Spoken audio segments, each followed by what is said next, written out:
You're listening to the Out of the Box podcast with Timmy, Halisa, and Sinosure.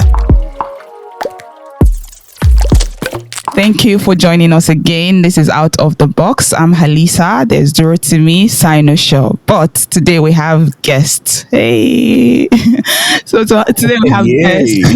This is the first time we're having guests on the platform, and we had to go big, go big or go home. So we have... Oh, yeah. Yes. We have Dr. Dab, Aderonke, and we have my lovely, beloved Ifeimika. I love everybody anyways, what I'm just saying. So thank you for joining us today. Let's hear you, Dr. Dab. Thanks for joining us. Can you introduce yourself? Yeah. Thank you so much. It's a pleasure to be here. I like to be around bright minds. I hope I can contribute meaningfully to the conversation. Let's go for it. Okay, before we go, please, could you make it customary for you to refer to him as Dr. Bayonle? I think it actually drives home the point more. Okay, so let me just say Dr. Bayo. Why must you show off that you know him personally? On brand. Let's do brand, okay? I've held back the temptation to actually correct people, but in fact, just like 10 seconds ago, I was like, whatever, how people want to call me, because the DAB is Dr. Ademola Bayonle. Do you understand? So when you now say Dr. Dabi, I think Dr. Ademola Bayonle, but whatever. So whatever, I don't. It rolls out of the mouth really easily. I think it's very easy to just say it's like Dr. Dab. I feel that way. Exactly, and I think people just like that. I'd already picked that up, so I'm not correcting anybody. It's okay. Why does it seem and to over me here, we actually have an added title to that one. We say Uncle Dr. Dab. Wow. That sounds like. But seriously, I guess Alisa must be one of those Nigerians that will say GT Bank. I say it all the time. So no, they're saying GT Bank, but Alisa is one of those that will say bank already. So you say GT Bank, right? So Ifeimika just actually said, So since Ifeimika already introduced herself, please, Ifeimika, just go ahead and speak to the people, and then we'll have Aderonke also introduce herself. Ifeimika, can you? Sure. Yes. Yes, my name is Ifeimika. Very simple introduction. I don't have a lot of titles like some people that we were just talking about. I am I'm the average Nigerian youth, just trying to contribute to make the country a better place. Great, nice one. And then Aderonke, nice to have you. Please, let's hear you. Hi, Alisa. Thank you very much for having me. My name is Aderonke Okileye, and I'm a businesswoman, and I love Nigeria so much. And I believe so much in our potential, because I know how intelligent and, how strong we are as people. And I believe so much in positive Nigeria and better Nigeria. And that's why I'm here. Thank you. Thank you very much. That was short and simple. And we have our usuals, Sinosure and Durotimi. Sinosure has already introduced himself. Durotimi, let's have you, Jerry. Yeah, I don't need no intro. Stop doing this. Like I've told you, I don't need any introduction. I'm okay. Well known. So let's go straight into the conversation. Hold on, before you go straight to, I think it is right on brand for Alisa to want to pit me against you. She does that thing where she cunningly tries to insult me and then goes your way to validate the insult. But thankfully, you are somebody who is very aware, and then you see through the facade. Thank you, Dorothy. Thank you for that preamble. So today we are going to talk about youth in politics. We started this conversation last week, but we just gave a background. We gave our opinions, but we thought it was right, definitely to bring people that have been having these conversations, and that we thought like they would definitely have a lot more to say about this. So youth in politics is what we want to talk about. But youth in politics, like we said, it's a very broad broad conversations, right? We're talking about maybe some difficulties, maybe just the terrain in general, political terrain in Nigeria, because what we are seeing now is a is an interesting one. That's the conversation we're going to have today. So I would like to hear just your introductory thoughts, and then we can, like, spread out. Or Yeah, I think we should start by asking them the questions that we tried to answer last week. Do we think that the Nigerian youths, are they shortchanged politically? Are they disadvantaged politically? I think that we can start, with that question. What do you think, Alisa? yeah, that's good. So last week we've already spoken Yeah. a bit about this, so we'll just keep our opinions a little bit first. Let's hear from let's do it the way we went before, maybe. No, let's start from Aderonke, actually. Aderonke, please, what is your thoughts about this particular topic, this question, actually? Are the youths Yeah, thank shortchanged? Uh, Not really that we. Thank you very much, Alisa. Not like we are shortchanged. I think we're less privileged to actually compete with these big leagues. And part of the reason is, first of all, is the law around voting. And if you look at it, you as a newbie, you as a youth, it's going to be difficult to to compete with them, because you, first of all, you don't have the money, you don't have the manpower, you might even have the experience, but you don't have it, you don't have those things that could make your voice being to be heard. For example, somebody, Showore, has always been in the scene, but you know why it couldn't compete with them. So it's not like we are shortchanged or we're not allowed. They give us, the playground to play around, but they know that we cannot get there because the things that could make us get there, we don't have it. And they know that, and they're going to allow us keep playing the game. Because but what I think we need to do is we need to review the laws around voting system, around the electoral system in Nigeria, to at least, first of all, tackle the issue of vote buying and the expenses that surrounds election. I think if they can start with that, maybe it can give us a fighting chance. That's my opinion.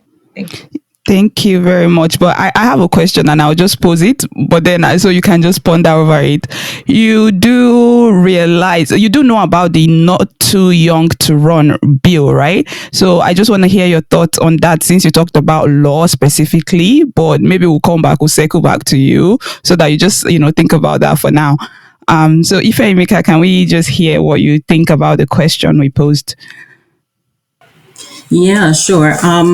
I should first say that when I think about the topic of youth in politics, it comes to me with a lot of baggage because of the things that have come up when we talked about it before, in terms of like people just automatically assuming that we feel like people under a certain age can do better than people above that, whatever that cutoff we set is.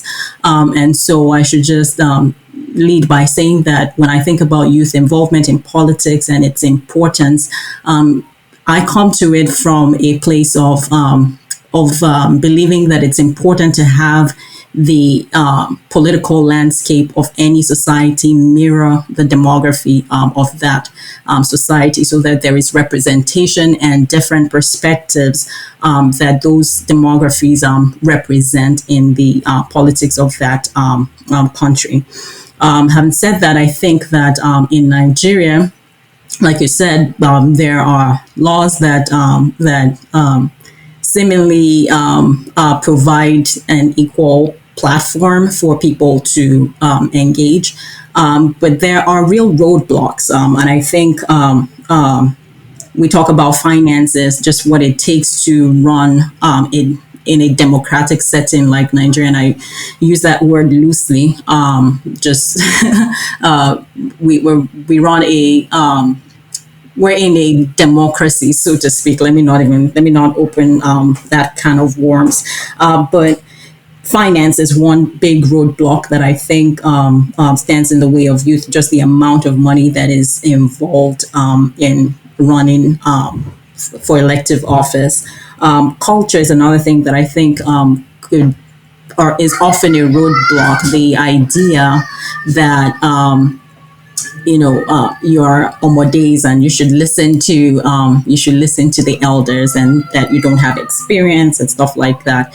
I think another serious roadblock is just the establishment, the way that things are run.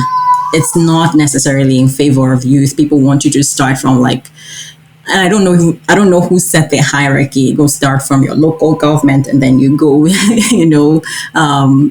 to the state level, and then you can start to compete on the national level and stuff like that. Not to say that all those layers are not important; they are. It's just that I think that the way that they come up in conversation they come up as roadblocks rather than emphasizing the need for people at those levels. And I'll take a pause here for other people to talk. Wow. You already spoke a lot, and there's a lot to pick apart from what you just said. We'll cycle back to you. Let's hear from Dab. Yes, let's hear from Dab.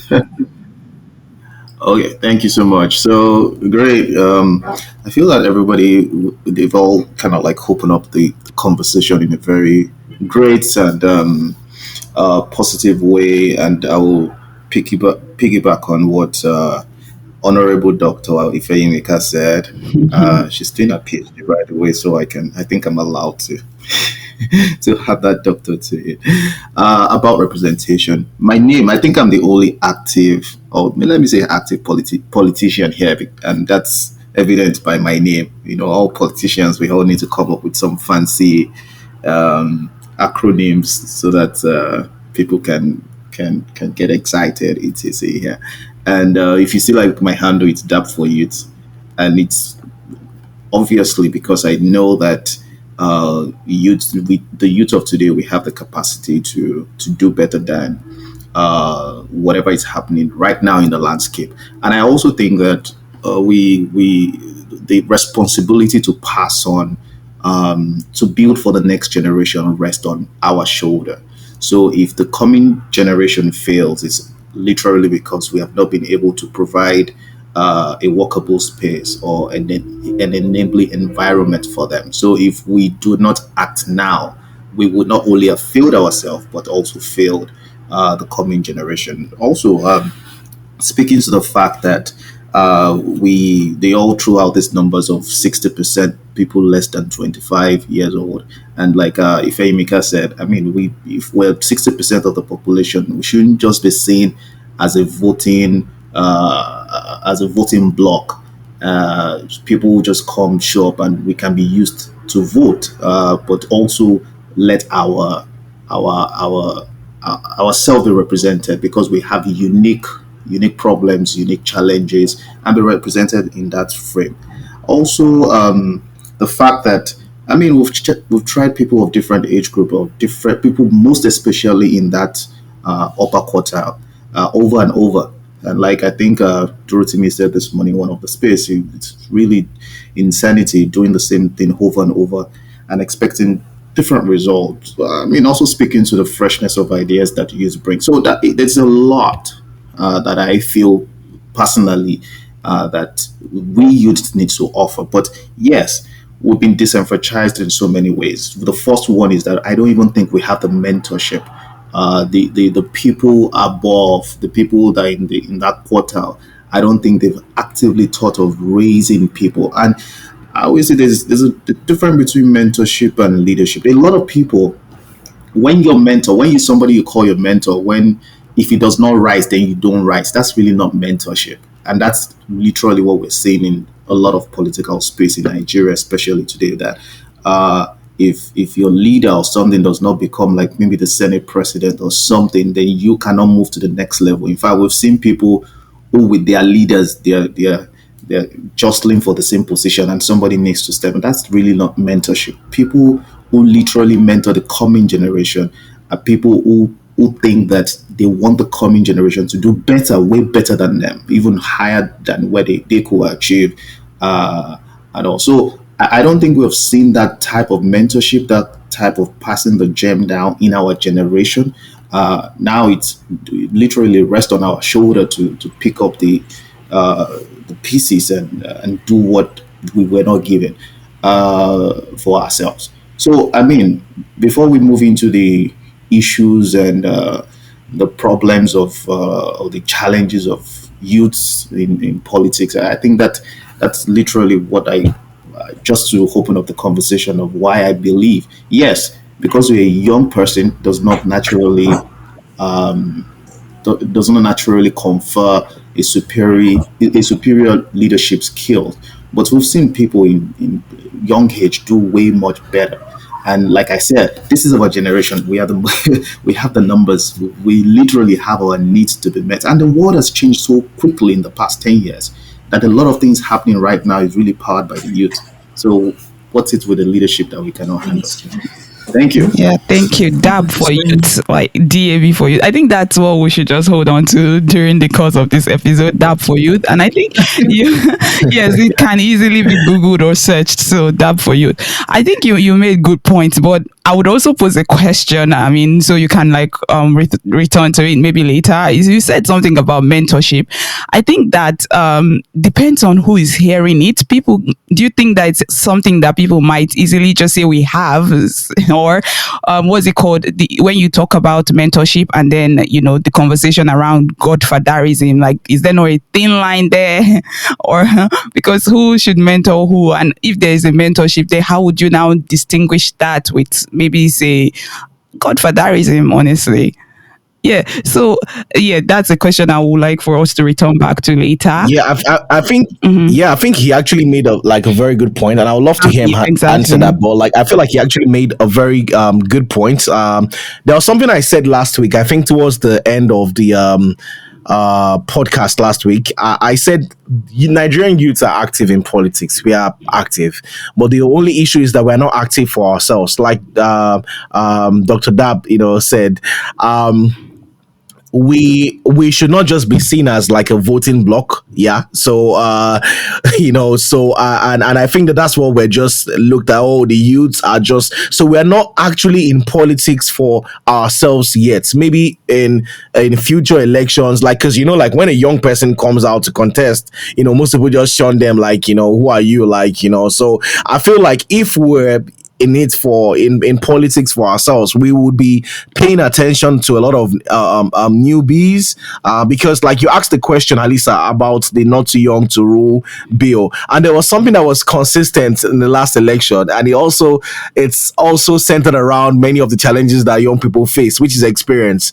Because generally when you are saying not too young to rule, you should, I kept on asking people, because we all fought for this thing and we all said this was a nice idea, and we saw it through to the very end, right? So but when you say younger people don't have the experience, I think that it kind of like, it was very funny to me to hear that in the last election, because I was like, that's what you should expect. Like, if you're pushing for a not too young to rule bill, a younger person would definitely come with little or no experience in politics, right? But as Dr. Dab said, we are actually doing well in different fields. So who says we cannot actually get into that position and do things well? So I think Through to me. Go ahead. So we don't take. Sometimes we always pass this bulk of responsibility to the weakest in our society, and that has also not helped us. We don't like to take responsibilities. If the young people, actually people that are under 40, if you see they cannot actually take leadership position, it is a failure of the generation ahead of them. 100%. That's the way I see it. If a student fails in class, it's not only because he cannot assimilate, or because because he's a bad student. It's also, you need to check the teachers teaching them, and the learning environment. It's not solely always on the student. And that's why, I mean, when I was doing when I was in school doing some courses, you also grade your lecturers, so that you know that yes, whatever the lecturer is passing across to you, you're assimilating, and it's kind of like a mutual relationship there. So if we're saying that these youth that we have actually do not have the capacity to lead, it's also because we have never had a generation that will naturally prepare or mentor these youth to take over the mantle of leadership. Everything that we're doing today is being powered by young people, probably mostly people below 40.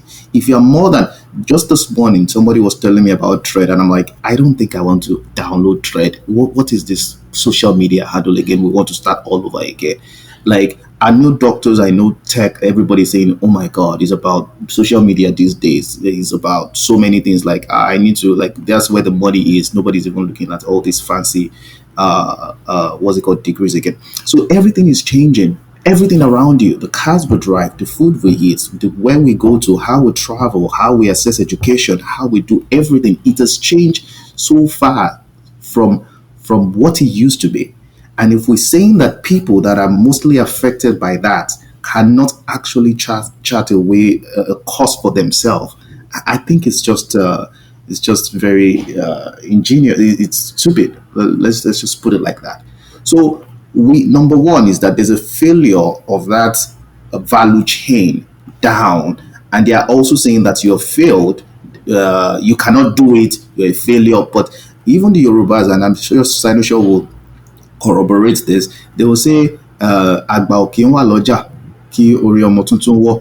It means that when there's an elder there can be an elder in a space, and there will be like chaos, because there's the function of that elder to take care of whatever is happening. But when whatever happens, we don't look at the elders again. We look at ourselves and we're like, why did we go wrong? And the elders are like, we don't know. You guys are just stupid and all. So I think there's a gap there, which we don't even look back and say, oh, it's you guys. If you're saying that we can't do it, it's your fault. It's not our fault. But definitely, I am sure that we can do it. We've just not given ourselves the chances enough. Don't let me hog the mic. I think another person should go for it. Yes. That's interesting. Like, can you corroborate? Yeah. Let's hear you. Yeah, I actually have been listening attentively, and then I am wondering, what's the name of this House of Reps speaker at some point? Bankole Sabor, yeah, from Ogun State. Dimeji Bankole Sabor, yeah, was a young person. He had access. Doesn't that defeat all of the argument that young people are not allowed access to power? I mean, it's just a question that I would like to pop out there for perhaps. If you say he has access, what does that mean? What do you mean? He got access to power. He was the Speaker of the House of Representatives. As a young man, I think he was in his late 30s at that point. Right? So it begs the question, was he not a youth while that was happening? He was. We've also had instances of the likes of Zeke, of the likes of Obafemi Awolowo joining in their early 40s and late 30s.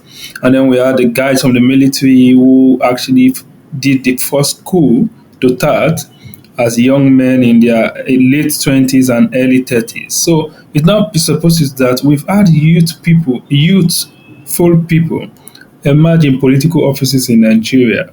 Of course, we can discount that of the people who did not emerge via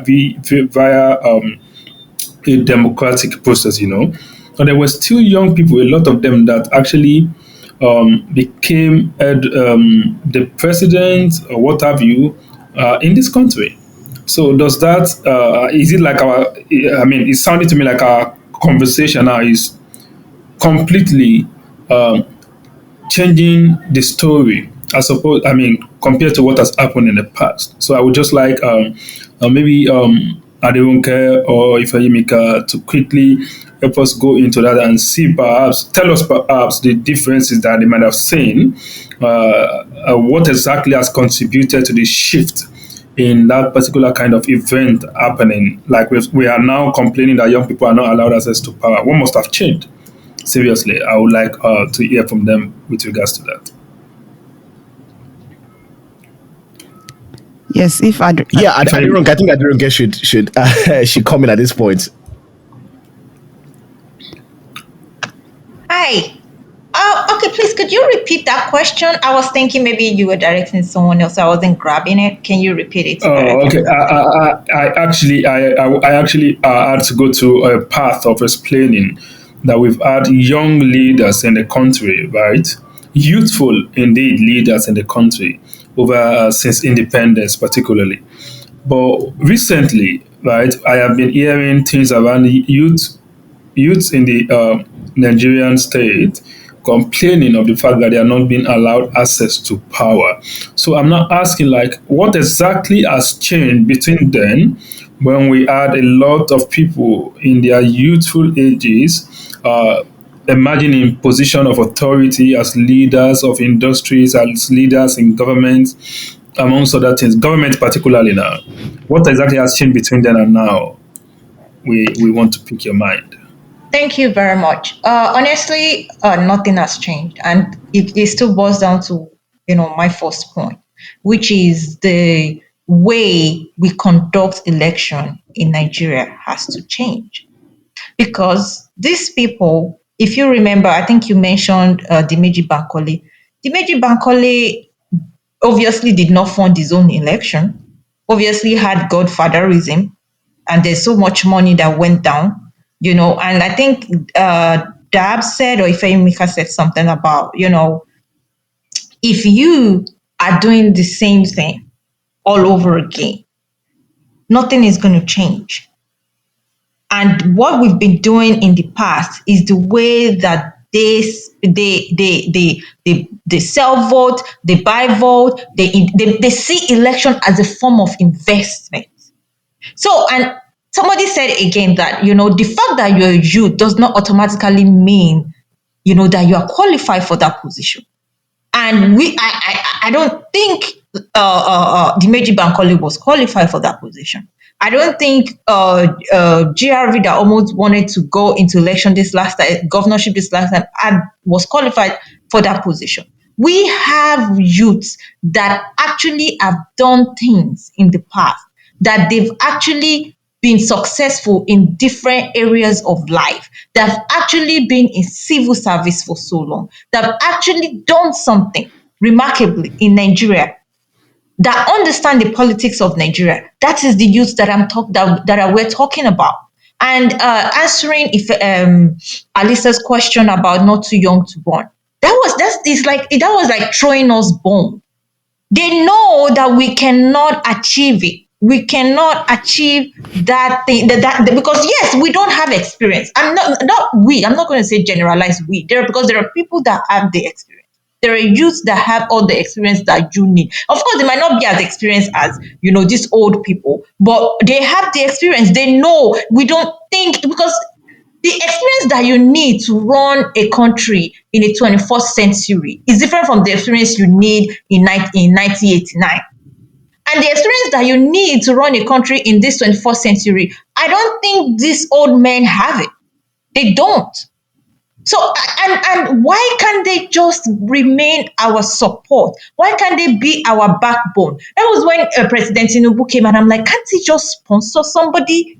Yes, he has this experience. Can't he just sponsor somebody and give this experience and support him with his advice and his experience? Why does he have to be the one there?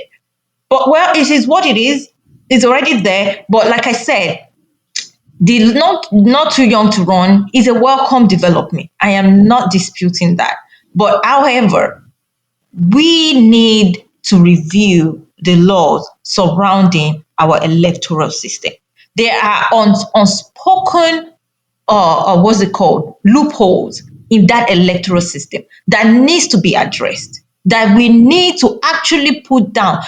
Specifically, votes buying is wrong. I mean, vote buying is illegal and you will be jailed. Like, we need to actually speak all those loopholes that we know, that everybody knows but decide to turn a blind eye to, needs to be spoken about. And that's what comes to 21st century, because things have changed. We have gotten smarter. People have gotten used to this constitution. Now they know how to walk their way around it. And we need to tighten it the more so that this not too young to run can be effective. And I am up for anybody, any youth that has the experience, that has what it takes, because it's not just by you being youth. If, like, why would I even want to support that? So it's nothing. And secondly, nothing has changed from the past. It's just like the same way old politicians invest in young politicians. They see it as a business, as a form of investment, and then they just push you there, and then they just make you look. So it's still the same thing. All these politicians that we have here, somebody is sponsoring somebody to go and becoming godfather to go so that they can get their money. So nothing has changed. It's the system that has not changed, and the system So, needs to be yeah, changed. yeah. Without minding what it would seem to me, like you are more of the school of thought who believes that right now, even for some youth who have emerged in those offices, they are the patronage of the elderlies who perhaps might be oligarchs now, or I like to call them plutocrats in the Nigerian society. I would really like to see Ifeimika's view with regards to that. Does she actually agree?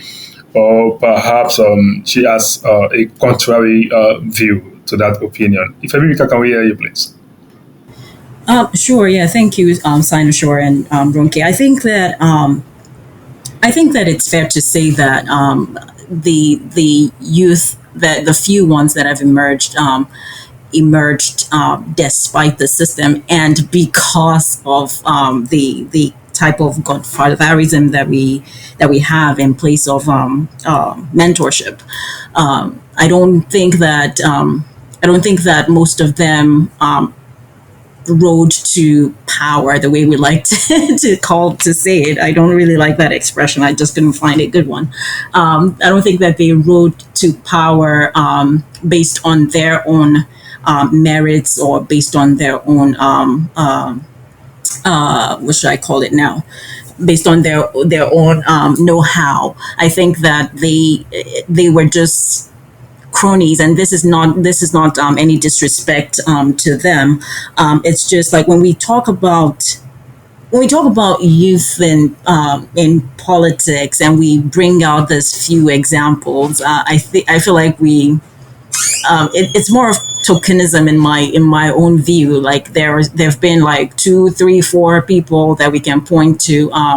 And somehow we're going to say that is youth participation in politics. I think it has to go beyond that. I did want to touch a little bit on the issue of mentorship versus godfatherism. I think what people describe a lot of times when they talk about mentorship is more godfatherism than anything. I was listening to Adebayo, the SDP candidate. And he talked about this. He said something to the, just paraphrasing now, that you cannot have a better photocopy than the original. And in that analogy, he was referring to whoever is mentoring someone as the original, and the person who is being mentored, the person who is being photocopied. And I'm like, I don't think that's what mentorship is. I mean, it sounds catchy, the analogy and all that, because he was getting a lot of hundreds and thumbs up. But I think that's more godfatherism. Mentorship is helping someone to become the best version of themselves, not another you. You're helping that person to become, and you don't have to be a politician to mentor someone to be the best politician ever. You don't have to be a runner to mentor someone to develop the discipline to be a good runner. So I just wanted to touch on that briefly. And then again, when we talk about this youth participation in politics, right? I think everybody seems to agree that it's not just about the age qualifying you to do something. Because if you look at African countries, right, the biggest problems that people have when people hold on to power for so long is people who got there at a relatively young age. If people get there at 70, I doubt they'll be able to hold on to power for 30 years, right? So I feel like in that regard, it might even be better to push for older people to get into office, because if they refuse to leave, they're probably going to die. And that would save us from the trouble. But again, that's just to reiterate the fact. I'm sorry, that sounds dark, right? She's doing this thing that Dorothy says, like, if you don't pay attention, you'll not know if Evika is insulting you. I'm so sorry. I didn't mean to be dark. But it's true. Like, it's not about your age. It's about what you bring to the table. And I think that when we take a step back and we look at the people who are in office, it's important to say, oh, we don't have representation of this particular demography, because we're interested in the perspectives that they represent. And again, to talk more about the need for broad participation, it's not just one. If I get into office today, I don't think that we can then say that I represent the youth, because even just the six of us here, I'm sure that we have very different perspectives. So think about millions of people, right? We're about to. Who's the DJ? Anyway, we have millions of people, so we need broad participation. We need a lot of people to participate. It's not just about that one person. To use the expression of a wise man, if it was about age, then the younger people should be the best governors that we have. And one of the youngest governors that we have in Nigeria, in Peter Obi's words, is an unmitigated disaster. So it's not about age, and it's not about like one or two people representing a whole group of people. We need like really, really broad participation. Is it safe to take your word, like you have just said, it is not really about the age of people who are going to emerge in political offices, rather than the substance of the program that they carry? Is it safe? It is safe. Both are important, though. Like, so again, the age is just that it's a measure. We want to look at that, but we cannot look at that in isolation. Oh, all right. Thank you very much, Fayimika. We're still around anyways. I have to ask all of those questions because I think the very act that should sit pretty, I will use art again now, of any progressive society is equity, really. And when I think of equity with regards to political power, I think equity is about access in such a way that you can be heard, your programs can be heard, and then you are able to go as long as possible. So in terms of the encumbrances that some of us have highlighted so far, I want to quickly go to Dr. Dab now. What exactly, right? Can you hear me, please? I think He's back. Hello? Yes. Okay. In terms of the encumbrances that we have heard so far in the course of this conversation, I would like to go to Dr. Dab and ask, do you think the media in Nigeria, the mainstream media as well, is complicit in denying access to youthful and competent Nigerians whenever they want to aspire towards political offices? Let's hear from Dr. Dab with regards to that, if you don't mind. You guys are literally in my zone, so I can hold this mic for another 5 hours and keep talking because I have not only just read, heard, I have participated, so it can really just go on and go on. And I like what myself and Ifeanyi sometimes differ on some things, but I like the fact that she said, I am big on age. Let's first say that. I understand. We cannot continue to use one person that has messed up to say that, oh, we've given you opportunity. How about the thousands and the many older guys that we have given opportunity? But one person does something wrong and you escalate it, and it serves as a yardstick, as a representation of all of us. I think that is bullshit. Mm-hmm. There's no interview I go to, the first thing they mention is, oh, what about this person and this person in Kogi State? Whatever. What about the guy in he's a Cross River, Donald Duke? Donald Duke was governor at I think 38 or thereabout, and people said he did fantastically well. Nobody talks about him. But it is the one person that probably people think, and it's an assumption and not from his state, but people always just, it's just this media campaign that, oh, he did woefully, that they use as a yardstick to measure everybody. I believe that we are missing so much from what that age category can give us. This 30, 40 category, I think Nigeria is missing a lot from what they can they can deliver. And age comes with energy. It comes with what's it called? With so much vigor. You will not understand the energy. Not let's even leave the mental capacity out of it these days. The energy you need as a leader to function. Now we're seeing President of America falling here and there, whatever falling here and there. You need energy physically.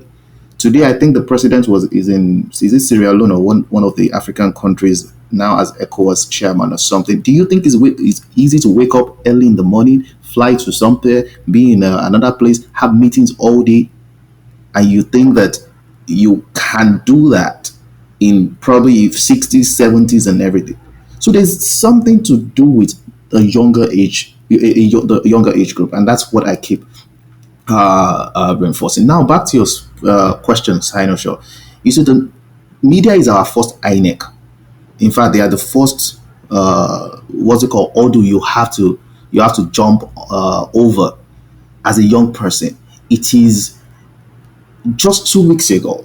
I told myself that if for some reason I aspire for an office and these media guys say, oh, they want to come and do something. In fact, the way I feel at that point, I don't think I might even grant them audience, because I have seen how they systematically disenfranchise candidates.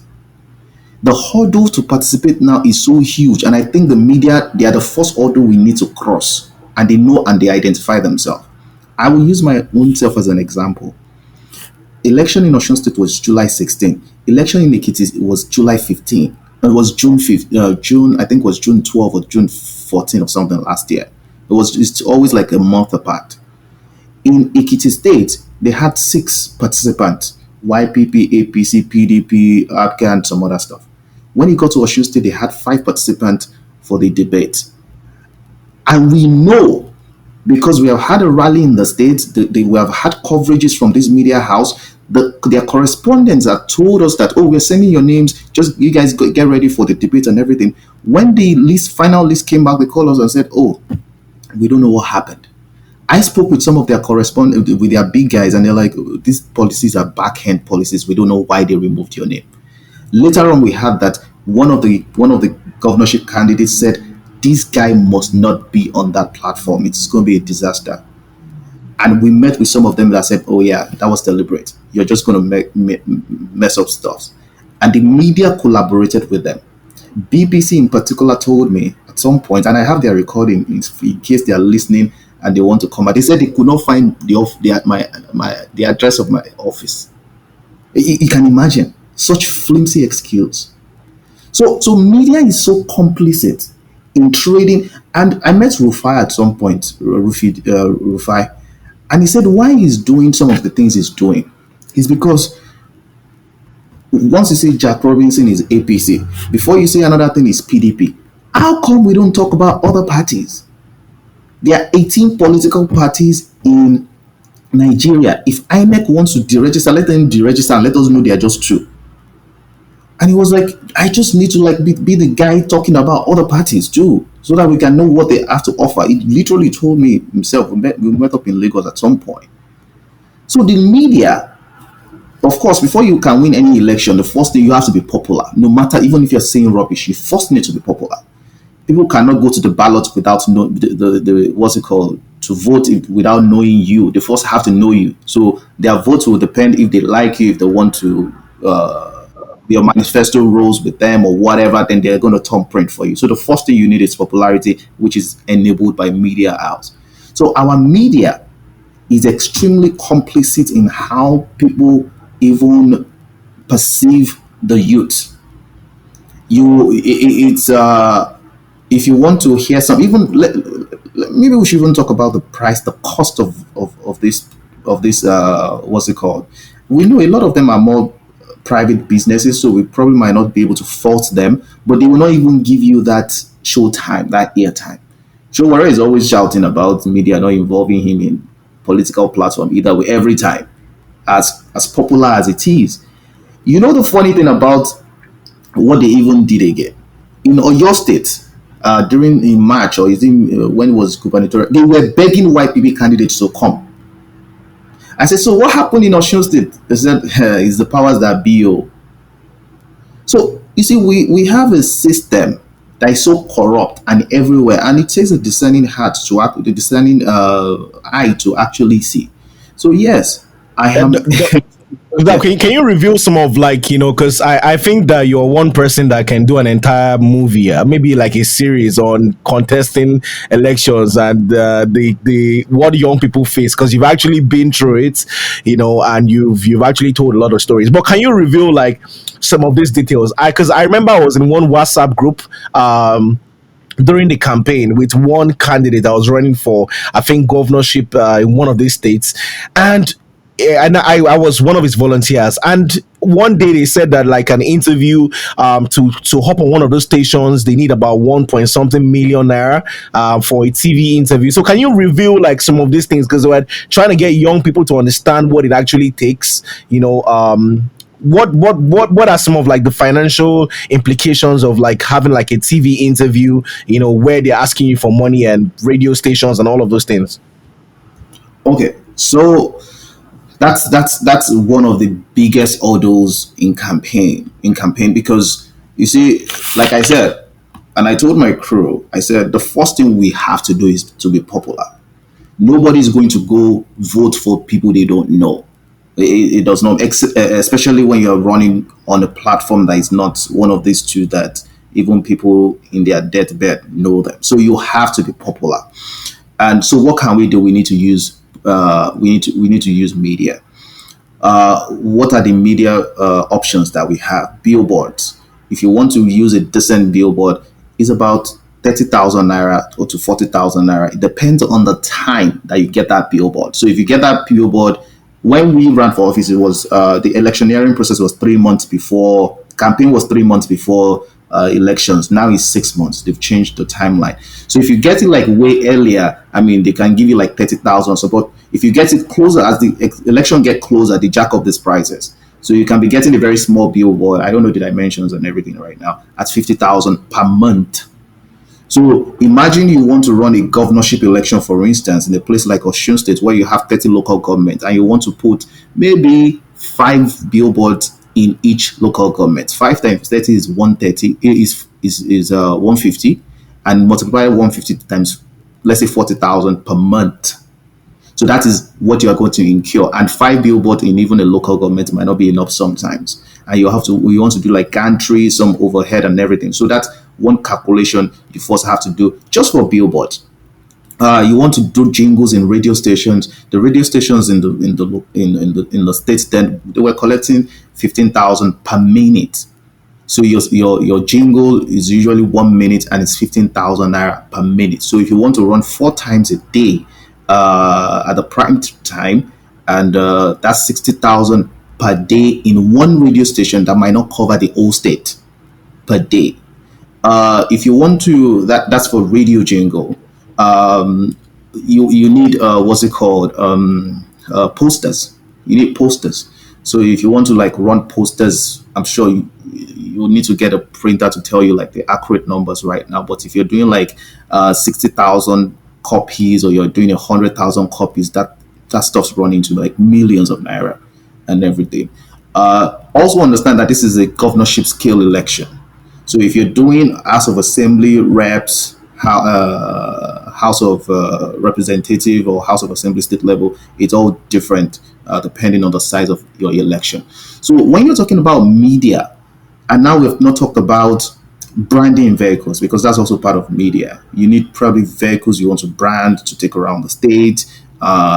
You need people to talk about it's social media campaigns. I paid almost $1 million even for social media, because we didn't quickly latch up on it. We were like, you know what, politics is grassroots. So really the people in the state is the most important. But for youth, and I'll emphasize this, For a youth, politics is not grassroots. For a youth, it is very important I say that, because I do not think a youth can immerse or can come up with all the finance. In fact, you should not even come up all the money for your campaign. So you need publicity beyond your space for people to know what you're doing. When we didn't get on the what's it called on the debate, I got so many mails from people who were waiting or either have donated and everything. I said, I thought you said you were running. What happened? Do you understand? So it demoralizes so many people. From there's like, oh, how can you be saying you are like the third force or fourth force, or you are not even on the debate and you are running? You get what I'm saying?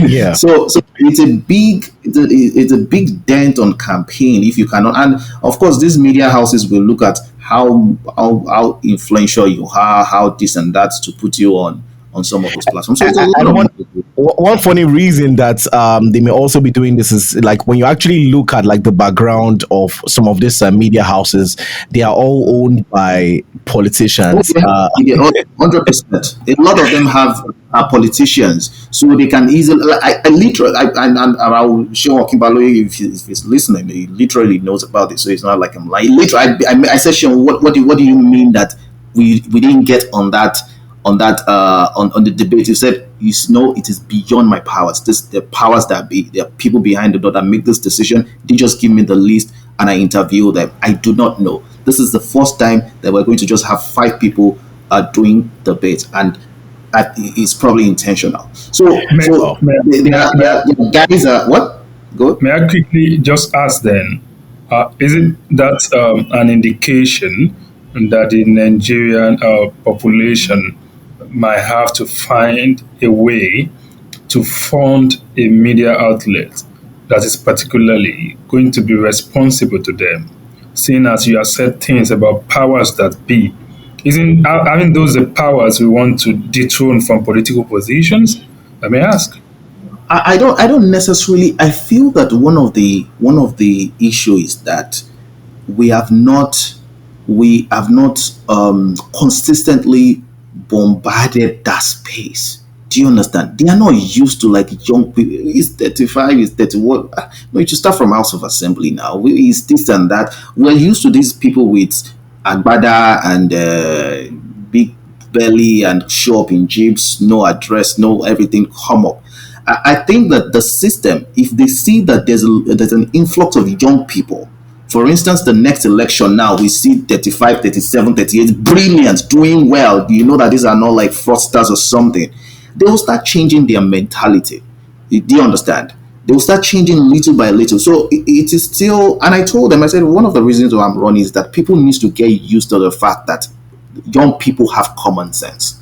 Do not use one brush to like paint everybody and say, oh, everybody in the state is they're fraudsters. Because that's actually even how they started saying, oh, that guy is a Yahoo boy now. Don't worry, he'll soon get tired. He's doing fraudster. Because they know that the amount that you need to run this election, naturally, if you live in Nigeria, it's difficult for you to bring up. And Nigerians, they're really not, Nigerians are in Nigeria, they're not used to like donating to campaigns. Not really.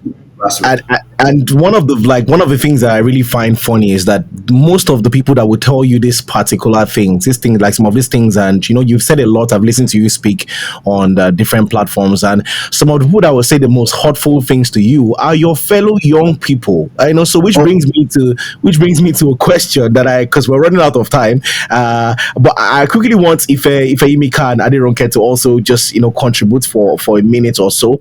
Why is it that young people we have why don't we believe in ourselves? Why is it that candidates like Dab and like other young candidates, we see a lot of young people also talking down on them, telling them you need to do this, you need to do that, or what do you think is the reason for that? I think Aderonke can go first, and I would also like to hear what Ifeimika thinks in like 1 minute. In my opinion, it's very simple. Our problem starts with our mindset. It's the way we think about ourselves, the way we see ourselves. Naturally, we have this, I don't know, inbuilt. I'm not saying everybody in Nigeria, please. I am saying majority, but I'm going to stand on what I'm saying, majority. And yes, I mean that. Majority of Nigeria kind of have this, mindset that, the next person is a thief, everybody is a thief. And then the mindset that, we are not better, we are not good enough. Like, why would you think that you can do it? Why would I trust you? And the inferiority complex, and it's something that they have done. They've messed up with our mindset. It's been a long time. They've suppressed us to think that a young person cannot do it, to think that, every other person, the next person is as greedy and as selfish as they are. And we don't see ourselves worthy of being able to do those things. So, and then the kind of mindset that we think that, okay, for you to be able to do certain things, you have to have money. You have to be rich. You have to drive a G-Wagon.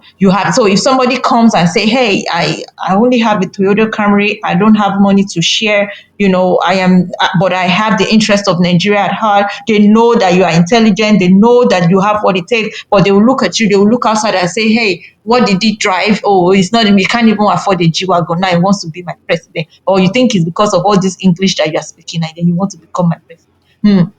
They're just raising their nose and thinking like that. So it's our mindset. Is we not trusting ourselves, not believing in ourselves, not seeing the potential that we have. And most of these things, it takes us.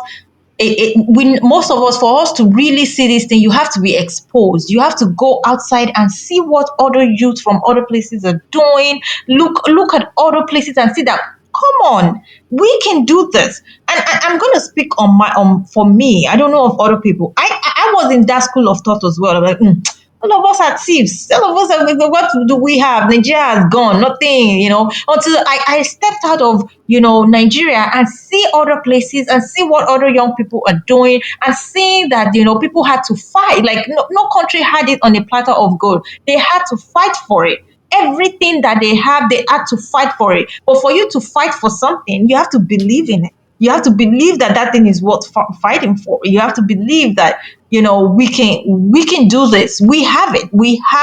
But Nigerians don't believe in it. So to me, I think mindset, is number one problem, that we, the youth, have, and we need to fix that. Thank you. Thank you very much. Ifemika, do you want to quickly comment? We're running out of time, but I think, yeah, go ahead. Oh, okay. Yeah, let me try to be quick here. So I'm not even sure where to start. A lot of thoughts just flying through my head as I'm listening. First, I have a slightly different take on the media thing than Dr. Dab. And again, I have not run for office, so I think we will defer to him as the authority. But I will say this. I think that the media reports news. And in order to be on the news, you have to generate news. And so while I think that it is true that there are powers that be that determine, what gets aired, but I think that there is a way that you can strategically generate news in a way that you cannot be ignored. And I think that's something that we need to look into. There are tons of roadblocks, but we need to start looking at those roadblocks and trying to see how we can circumvent them and find a way around it rather than what other people can do. Because if we say, okay, we're going to set up a media house now for the people, I keep saying this thing, right? The people, it always starts with a very good idea. And then over time, just look at history, all of this African leaders that we complain about today, a lot of them started with noble ideas and then they got in their own heads. And so I'm not an advocate of duplicating systems rather than trying to fix or find a way to work with what is existing. I think the media, and this is not to say that if someone wants to start a media company or whatever, that I would not support it. I'm just saying that cannot be our solution to getting on the news. If I wake up, I keep using this example as well, that if I wake up in the morning and I just do normal things that I would normally do every day, I mean, Baltimore news is not going to notice me. But if I wake up in the morning and I do something really crazy, and crazy does not necessarily need to be negative all the time, right? If I do come up with something really innovative, I want to say, oh, I want people to notice me in Baltimore today, then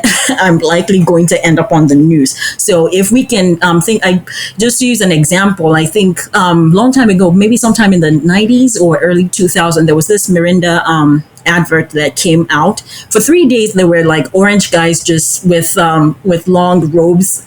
I can't remember. I think they just had this white wrappers tied around their waist, and they were just slow walking around Lagos, and everybody was like, what is going on? The world is coming to an end. Oh my goodness. And they were on the news. I lived in Kaduna. I never been to, well, I don't know if I'd been to Lagos at the time, but I heard about them because they were generating news. So I think that there are innovative ways that we can generate news in a way that will make sure that these people cannot ignore us when people are running for office. I thought I'd just put that out there. And now I've talked myself out of the question that you asked. I can't remember what it is. I think you made a very solid point, but we're kind of like out of time already. So yeah, we'll just have to wrap it up here. Halisa, are you there? I think it's been a wonderful episode, and I think of course, great conversation. Everybody had great input, and we just wanted to really hear you because we've always wanted to have this conversation. So it's a very good one, honestly. I hope you would. Thanks for really like joining us, and we'd like you to also like come back for other episodes, and we would like to like have more conversations around different things. There's a lot to talk about, really. There's just a lot to talk about. So yes, Sinusha, let's hear you do it to me too, and then we can definitely wrap up, right? Yeah. I actually would think to myself like this was a master class. This is a master class, pardon me, for aspiring political office holders. And I think I will take some lesson home too, because myself as well, I might have reasons to be vying for Senate by the 2027. Go and start from your local government. Start from your local government. Let's do that. The last time I was saying that I've not seen enough profiles saying president 2027, so let's definitely do that. Like, why have young people not speaking up, right? Not saying I want to be the president in 2027, so definitely I like think that. Sorry, if I could just really chime in this, right? I think one thing we always forget also is people need to start early. I think that the next election starts when the preceding one stops. I think people wait too long. People wait till it's really close before they start. Give yourself a lot of time to strategize and implement before the time comes. Yes.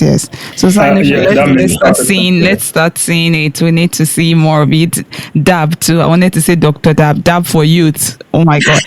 Everybody please like also look it up, like Dab for See, just leave me with my Dr. Dab.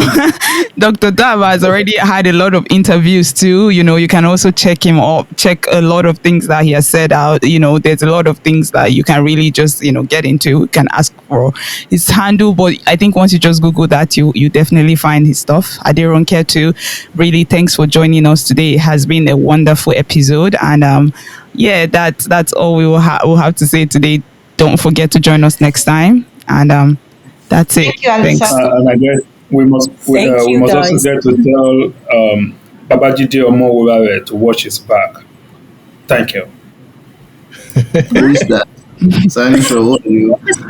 Yeah. Thanks for joining us. Thank you guys. Have a good one. You're listening to the Out of the Box podcast with Timmy, Halisa, and Sinusha.